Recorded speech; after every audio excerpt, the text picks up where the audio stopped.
আপনারা দেখছেন সরাসরি কলকাতা হাইকোর্টের কিছু আইনজীবীরা আজকে তিরঙ্গা র্যালি বের করেছিলেন।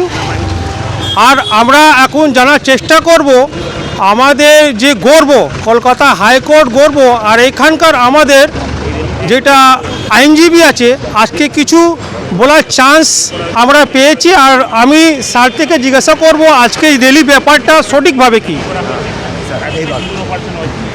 গত এপ্রিল মাসে কাশ্মীরে ধর্ম দেখে দেখে হিন্দুদের যেভাবে হত্যা করেছে, এই হত্যাটা কিন্তু সুপরিকল্পিত এবং এর পেছনে ইসলামিক স্টেট পাকিস্তানের ষড়যন্ত্র আছে।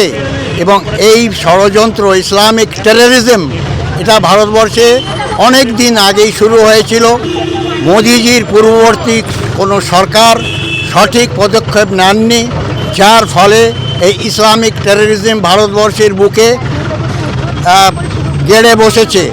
মোদিজি যে ব্যবস্থা নিয়েছেন এবং অপারেশন সিন্দুর করে একটাই কথা তিনি বলেছেন যে any act of terrorism by the Muslims or by the Pakistan should be treated as a war. অতএব মোদিজির এই যে স্টেপস নিয়েছেন অপারেশন সিন্দুর, এটাকে ভারতবাসী হিসাবে আমি সর্বান্তকরণে সমর্থন করি। আমার সঙ্গে যে সমস্ত আইনজীবী বন্ধুরা আছেন তারাও এটা সর্বান্তকরণে সমর্থন করেন। আমরা চাই ভারতবর্ষের বুক থেকে ইসলামিক টেররিজমকে চিরতরে খতম করে দিতে এবং আমাদের আদরণীয় প্রধানমন্ত্রী মোদিজির নেতৃত্বে আমরা সেই সঠিক রাস্তায় হাঁটছি বলে মনে করি।